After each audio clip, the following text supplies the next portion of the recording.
Hello guys, welcome back to the numerical geek. तो अब हम सॉल्व करने वाले हैं एक्सरसाइज 2A के क्वेश्चन नंबर 15 के बाद वाले क्वेश्चंस।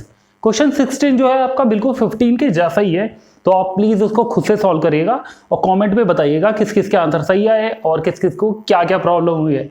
ठीक है, तो अब हम बढ़ते हैं अपने क्वेश्चन नंबर 17 की तरफ। जी हाँ, Ankit borrowed 80,000 rupees from the State Bank of India at 12% per annual compound interest. यानी कि अंकित ने 80,000 रुपीज उधार लिए, बोरो लिए हैं, मतलब कि लोन लिया है, बैंक से होता है लोन। ठीक है, 80,000 रुपीज लिए, 12% उसका इंटरेस्ट हो गया। यहाँ पर प्रिंसिपल हमारा 80,000 रुपीज हो गया। He repaid 30,000 rupees at the end of first year, मतलब पहले साल के एंड में उसने 30,000 रुपए पे कर दिए और सेकंड ईयर के एंड में 35,000 रुपीज उसने पे कर दिए। तो ये बताना है कि थर्ड ईयर के स्टार्टिंग में उसका कितना अमाउंट बचा होगा, मतलब कि पे करने से अभी कितना फाइनली बचा है थर्ड ईयर में। ठीक है, तो डिफिकल्ट क्वेश्चन नहीं है, बहुत ही अच्छा क्वेश्चन है।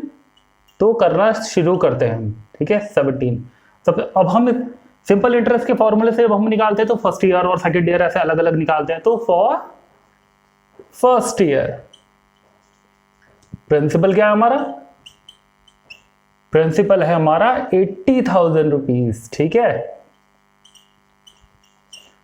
और रेट ऑफ इंटरेस्ट है हमारा 12% और टाइम हम लेंगे पहले 1 ईयर। ठीक है, तो हमारा फर्स्ट ईयर का इंटरेस्ट कितना हो जाएगा, प्रिंसिपल रेट टाइम अपॉन 100। 20 से 20 कैंसिल आउट हो गए, वेरी सिंपल, 0 0 12 8 से 96, 9,600 रुपीज हो गया उसका इंटरेस्ट। ठीक है, अमाउंट क्या बन गया भाई इसका फर्स्ट ईयर के एंड में, जो प्रिंसिपल था वो प्लस 9,600 जो इंटरेस्ट बना वो, तो कितना हो गया भाई 89,600 रुपीज बन गया। ठीक है, अब क्या बोला उन्होंने, 30,000 रुपीज उसने फर्स्ट ईयर के एंड में भाई पे करे हैं। तो ही पेड, मतलब कि इसकी फर्स्ट जो पेमेंट है ना, he paid 30,000 rupees at the end of first year, ऐसा बोला है उन्होंने, देखो है ना। तो अब 30,000 जब उसने पे करे तो उसमें से कट हो जाएंगे वो, और नेक्स्ट ईयर का प्रिंसिपल बच जाएगा। तो नेक्स्ट ईयर का हमारा प्रिंसिपल कितना बच जाएगा, देखो 89,600 माइनस 30,000, तो कितना बन गया भाई ये हमारा, देखो 59,600 रुपीज बन गया। ठीक है, अब रेट ऑफ इंटरेस्ट हमारा क्या बना, 12%। ठीक है, टाइम हमारा क्या है भाई, फिर से 1 ईयर। ये हम किसके लिए कर रहे हैं, ये हम कर रहे हैं फॉर सेकेंड ईयर। ठीक है, फॉर सेकेंड ईयर। अब हमारा सेकेंड ईयर का इंटरेस्ट कितना बन गया होगा, I2 प्रिंसिपल हमारा है अब 59,600, 59,600 प्रिंसिपल रेट टाइम अपॉन 100। ठीक है, 20 से ये 20 भाई हमारे कैंसिल आउट हो जाएंगे यहाँ से, और 12 को इससे मल्टीप्लाई करेंगे, 12 6 कितना हो गया 72, 2 कैरी 7 और 12 9 जा 108, 108 प्लस 7 कितना हो गया 115 का 5 कैरी अब हो गया 11 और 12 5 जा 60, 60 और 11 कितने हो गए 71, इतना रुपीज हो गया। ठीक है, ये हमारा क्या है, सेकेंड ईयर का इंटरेस्ट है। अब हमारा अमाउंट कितना हो गया होगा, अमाउंट आफ्टर सेकेंड ईयर कितना हो गया भाई, हो गया प्रिंसिपल प्लस ये इंटरेस्ट।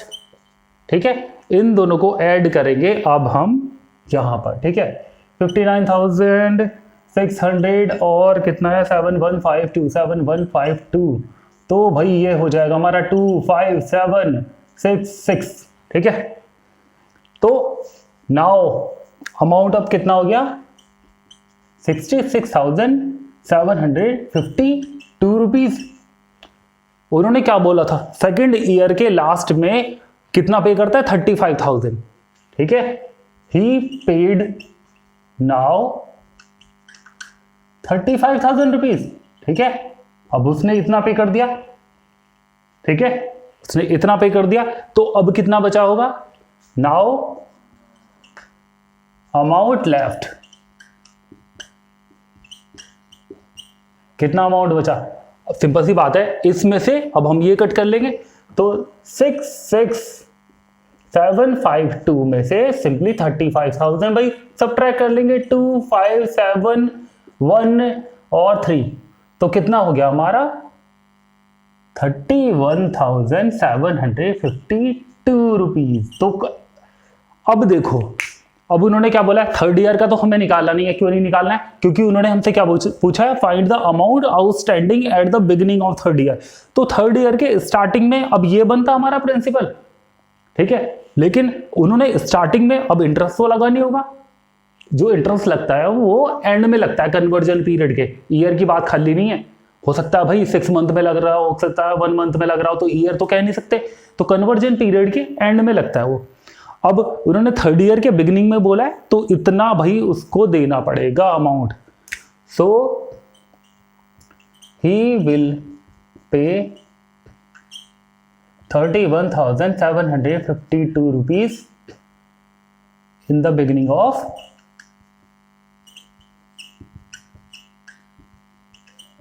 Third year. तो थर्ड ईयर की बिगिनिंग में इतना पे करेगा और उसका पूरा का पूरा लोन जो है खत्म हो जाएगा। ठीक है, ठीक है, तो ये हो गया हमारा फाइनल आंसर। ठीक है, आप एक ही बार लिख के छोड़ सकते हो, मैंने बस समझाने के लिए आपको ये बार बार लिखा है। ठीक है, अब हम आ जाते देखो अपने क्वेश्चन नंबर 18 पर। 18 थोड़ा सा बढ़िया अलग टाइप का क्वेश्चन है। During every financial year the value of a machine depreciates by 10%, यानी कि हर एक फाइनेंशियल ईयर में एक मशीन की कीमत जो है 10% घट जाती है। पिछली बार जो थी उससे 10% घट जाती है। ठीक है, फाइंड द ओरिजिनल वैल्यू, मतलब कि cost of the machine which depreciates by 3,600 during the second year. मतलब अगर उस मशीन की कीमत सेकंड ईयर में जो घटी है वो 3,600 रुपीज घटी है। ठीक है, घटने के बाद ये नहीं हुई है, घटने के बाद सेकंड ईयर में ये नहीं हुई है, सेकंड ईयर में घटी इतनी है। ठीक है, इतना डिप्रिसिएशन आया, it is the depreciation of the second year. Okay, तो अगर इतनी घटी है तो ये बताओ कि उसकी ओरिजिनल वैल्यू क्या थी। ठीक है, तो ओरिजिनल वैल्यू हमको इसमें फाइंड आउट करनी है। तो चलिए अब हम इसको करना शुरू करते हैं। अब देखो हमको उसकी ओरिजिनल वैल्यू पूछी, ओरिजिनल वैल्यू दी नहीं है, तो हम उसको मान क्या करेंगे। ठीक है, क्या करेंगे, उसको मानेंगे हम। So let the original value of machine be X rupees. ठीक है, मान लो कि एक्स रुपीज है भाई मशीन की ओरिजिनल वैल्यू। तो फर्स्ट ईयर में देखो, अब उन्होंने क्या बोला है कि हर ईयर में जो है हर फाइनेंशियल ईयर में 10% घट जाती है। तो फर्स्ट फाइनेंशियल ईयर में देखो घटी होगी वो 10%। तो depreciation of first year, first year का डिप्रिसिएशन इसका क्या होगा भाई 10% होगा। 10% ये है डिप्रिसिएशन इसका 10%। तो कितना हो गया भाई, देखो ये 1 से ये 1 कट गया, तो हमारा कितना आया x/10। डिप्रिसिएशन ये है, तो अब फाइनली कितनी रह गई होगी, मतलब देखो ओरिजिनल वैल्यू ये थी, फर्स्ट ईयर में ये घटी, तो अब कितनी रह गई होगी वो, है ना। So value after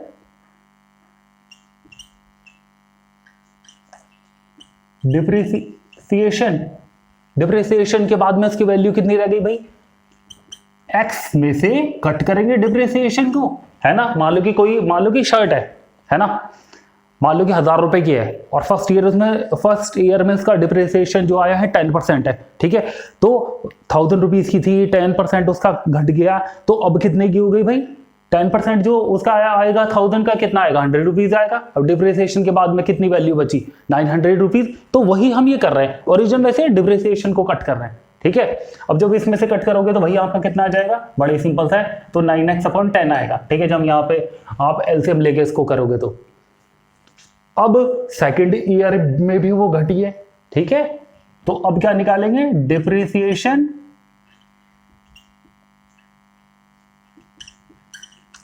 of second year. ठीक है, ये है एक और एक ये है, सेकेंड ईयर में भी वो 10% घटी होगी इसके। ठीक है, तो 9x/10 का 10% फिर से निकालेंगे। ठीक है, और ये इससे कट जाएगा भाई, और ये हमारा कितना हो जाएगा 9x अपॉन 100 रुपीज। ठीक है, हर जगह रुपीज है, बस मैंने लिखा नहीं है भैया। तो हमारा क्या मतलब हुआ भाई, देखो इसमें फर्स्ट ईयर में डिप्रिसिएशन के बाद में इतना प्राइस बचा, सेकंड ईयर में जो खाली डिप्रिसिएशन हुआ वो ये है। हम सेकंड ईयर में डिप्रिसिएशन के बाद की वैल्यू नहीं निकालेंगे। क्यों नहीं निकालेंगे? क्योंकि इन्होंने ये दिया हुआ है कि सेकंड ईयर में इतनी वैल्यू घटी है, ठीक है, और हमारे हिसाब से सेकंड ईयर में जो वैल्यू घटी है वो ये है, तो ये तो दोनों वैल्यूज आपस में बराबर हैं। ठीक है, so according to the question we will put these value equal. 9x upon 100 जो सेकंड ईयर के बाद में हम सेकंड ईयर में जो डिप्रिसिएशन आया है ये, और इनके कहे के अकॉर्डिंग 3600, ये तो दोनों की दोनों वैल्यू आपस में बराबर है। ठीक है, तो 9x इक्वल टू कितना हो गया, ये क्रॉस मल्टीप्लीकेशन से 3600 जो है हमारे मल्टीप्लीकेशन में इसमें आ जाएगा, तो कितना हो जाएगा भाई, ये 3600 क्रॉस हमारा कितना हो गया 100। अब x इक्वल टू ये इसके मल्टीप्लीकेशन में नीचे चला जाएगा भाई डिवीजन में, तो 3600 क्रॉस 100 अपॉन 9, तो 9 को इससे कट करोगे तो 9 4 या 36, 400 हो गया ये, और 400 को जब 100 से मल्टीप्लाई करोगे 2 0 और आ जाएंगे भाई आगे, तो इतना रुपीज। तो x जो है मतलब कि ओरिजिनल वैल्यू उसकी क्या थी एक्चुअल में 40,000 रुपीज। अब अगर अभी भी बंदे को कंफ्यूजन है, अभी भी अगर कंफ्यूजन है तो उसको क्रॉस चेक और कर सकते हैं। देखो हम क्रॉस चेक देखो करने का क्या तरीका है मैं बताता हूं। तो हमारे हिसाब से भाई ओरिजिनल वैल्यू ये आ गई, ठीक है, तो ओरिजिनल वैल्यू देखो यहां पे लिखो, ओरिजिनल वैल्यू हमारे हिसाब से क्या आई 40,000 रुपीज, है ना। उन्होंने क्या कहा था फर्स्ट ईयर में 10% का उसमें डिप्रिसिएशन आता है, तो इसका जब 10% निकालोगे तो साफ दिखाई दे रहा है 4,000 रुपीज है इसका 10%। ठीक है, तो फर्स्ट ईयर में के बाद में मतलब डिप्रिसिएशन के बाद में इसकी वैल्यू क्या आएगी 36,000 रुपीज।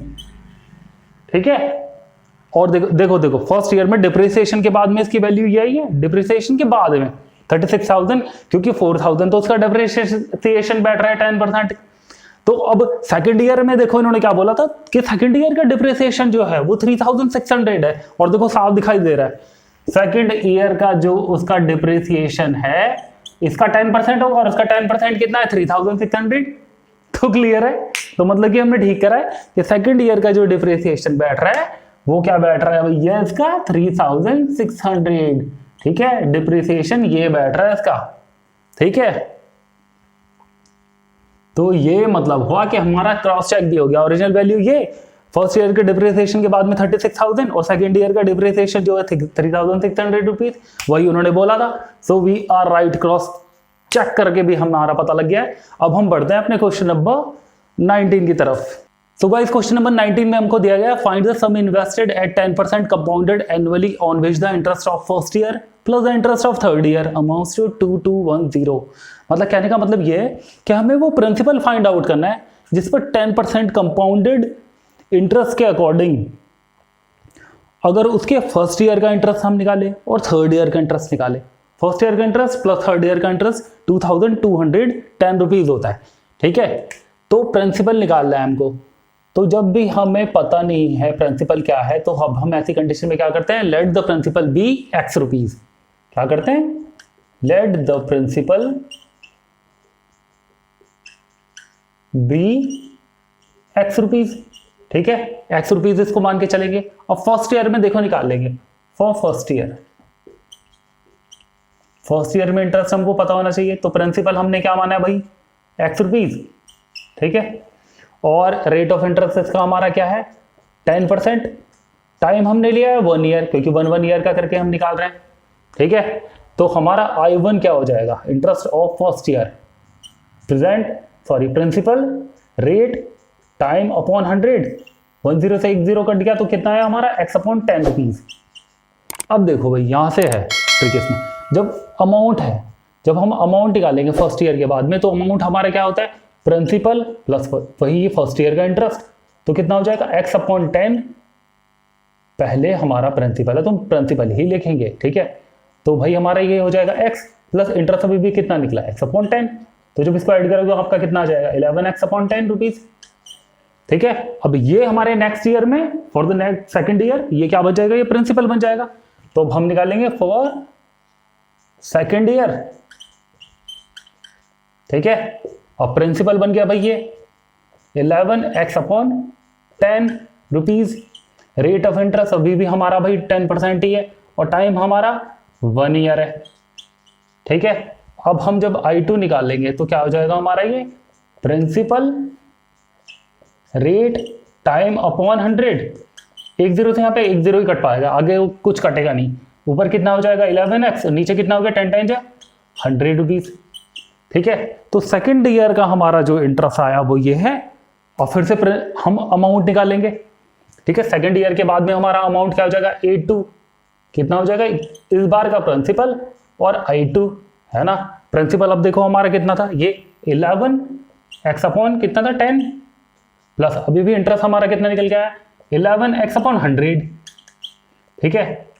तो अब जब एलसीएम लोगे तो एलसीएम हो जाएगा भाई 100 और यहाँ पर कितना हो जाएगा 110x प्लस ये 11x ऐसे ही आ जाएगा। तो कितना हो गया भाई ये हमारा 210x अपॉन 100, ठीक है। 110 नहीं 110 प्लस 11 है ये, तो 110 और 11 210 नहीं होते, वो होते हैं 121x, ऐसी हो जाती है मिस्टेक, ठीक है। तो अमाउंट हमारा कितना हो गया भाई, ये हो गया हमारा इतना रुपीज, ठीक है। अब ये क्या बन के आ जाएगा भाई हमारा, अब थर्ड ईयर के लिए प्रिंसिपल बिल्कुल सही का फॉर थर्ड ईयर प्रिंसिपल अब क्या बन के आ गया, चाहिए 121x अपॉन 100, ठीक है। और रेट ऑफ इंटरेस्ट हमारा क्या है 10%, टाइम हमारा कितना 1 ईयर, ठीक है। तो देखो अब हम निकालेंगे भाई इसको, अब हमारा क्या है ये I3 है। तो प्रिंसिपल रेट टाइम अपॉन 100 और 121x के नीचे हमारा क्या था, इधर 100 भी था, ठीक है। तो इसके एक जीरो से ये जीरो कट गया, तो अब कितना आया 121x अपॉन नीचे कितना हो गया भाई 1000 हो गया इस बार, ठीक है। ये इतना हो गया रुपीज। अब मैं आगे अमाउंट नहीं निकालूंगा, क्यों, क्योंकि मुझे कंडीशन क्या दी है कि फर्स्ट ईयर का इंटरेस्ट चाहिए था मुझे और थर्ड ईयर का इंटरेस्ट चाहिए था। अब देखो फर्स्ट ईयर का इंटरेस्ट हो गया हमारा ये और थर्ड ईयर का इंटरेस्ट हो गया मेरा ये, तो मेरी कंडीशन तो यहीं से सेटिस्फाई हो जाएगी। कंडीशन दी है मुझे I1 interest of first year plus interest of third year is equals to 2210, यही है ना, इतना ही रुपीज है। तो बस अब इसमें ये सारी ये वाली वैल्यूज हम रख देंगे। I1 हमारा कितना है x अपॉन 10, I3 कितना है मेरा 121x अपॉन 1000, ठीक है, इक्वल टू 2210। अब जब इन दोनों का एलसीएम लोगे तो वही 1000 हो जाएगा। इससे इसको डिवाइड करोगे 100 को x से करोगे तो 100x plus 121x equal to 2210। इन दोनों का ऐड करोगे तो कितना हो जाएगा 221x इक्वल टू ये इधर मल्टीप्लाई में चला जाएगा तो 2210 क्रॉस 1000, ठीक है। 221 से इधर ये 221 पूरा कट जाएगा 10 टाइम और x की वैल्यू क्या हो गई मेरी 1 का 1 2 3 3 0 यहाँ है और एक यहाँ, तो 4 zeros, तो कितना हो गया 10,000 रुपीज हो गई मेरी वैल्यू, मतलब सॉरी प्रिंसिपल मेरा हो गया ये। सो गाइस क्वेश्चन नंबर 20 में हमको दिया है Anshuman borrowed 30,000 rupees from the bank at 12% per annual simple interest, यानी कि अंशुमन ने 30,000 रुपीज बैंक से लिया है, 12% रेट ऑफ इंटरेस्ट है, सिंपल इंटरेस्ट पे लिया उसने ये पैसे, ठीक है। और उसने ये पैसे क्या करा है, प्रणव को दे दिया है सेम रेट ऑफ इंटरेस्ट, यानी कि 12% रेट ऑफ इंटरेस्ट पे ही कंपाउंडेड एनुअली, कंपाउंड इंटरेस्ट पे दिया उसने अपने फ्रेंड प्रणव को। तो find his gain after third year, ठीक है। तो 3 सालों के बाद में उसका कितना फायदा हुआ हमको ये कैलकुलेट करना है जी हाँ। तो हमारा है सॉल्यूशन नंबर देखिए 20 पर अब हम आ गए हैं, ठीक है। तो सबसे पहले तो देखो अब इसमें कैसे करना है, इसको मैं पहले बता देता हूं। उसको हमें ये पता होना चाहिए कि उसने बैंक में कितना इंटरेस्ट पे करा है, सिंपल इंटरेस्ट से जो उसका इंटरेस्ट आया है उसने बैंक को कितना इंटरेस्ट पे करा है, हमको ये पता होना चाहिए। और हमको ये भी पता होना चाहिए कि उसको प्रणव से कंपाउंडेड इंटरेस्ट के अकॉर्डिंग कितना इंटरेस्ट मिला है। अब इन दोनों का जो डिफरेंस होगा उससे पता चल जाएगा उसका प्रॉफिट कितना हुआ है, ठीक है। तो प्रिंसिपल देखो कि उसका कितना था, जब हम सिंपल इंटरेस्ट से उसने बैंक से लिया था तो प्रिंसिपल 30,000 रुपीज था, ठीक है। रेट ऑफ इंटरेस्ट उसका कितना था भाई 12% और टाइम कितना था 3 ईयर के लिए लिया था उसने, ठीक है। तो सिंपल इंटरेस्ट उसका कितना हो जाएगा भाई, कितना आ जाएगा simple interest, principal rate time upon 100 से 20 से ये 20 कट गए और ये कितना हो गया देखो 3 3 जा 9 और 12 9 जा 108 और आगे 2 0 और लगे हैं यानी कि इतने रुपीस। ठीक है, तो उसने बैंक को जो इंटरेस्ट पे करा है वो इतना है, कितने रुपीस पे, इतने पे। ठीक है जी, तो अब देखो कितना हुआ भाई हमारा, अब यहां पर लिख देंगे देखो, he paid interest to bank equal to 10,800 rupees. तो हमारा ये काम हुआ आधा। ठीक है, अभी हमारा आधा काम हुआ है, उसने बैंक में जो पे करा सिर्फ इंटरेस्ट वो इतना पे करा है। ठीक है, अब उसने 30,000 रुपीज उठा के अपने भाई प्रणव दोस्त को दे दिए कंपाउंडेड इंटरेस्ट पे 3 सालों के ही लिए। तो अब हम उसका कंपाउंड इंटरेस्ट निकालेंगे कि उसको प्रणव से कितना मिला। ठीक है, तो प्रिंसिपल कितना हो जाएगा भाई देखो, अब पहले लिख देंगे इसको फॉर कंपाउंड इंटरेस्ट। अब हम क्या प्रोसेस कर रहे हैं, फॉर कंपाउंड इंटरेस्ट।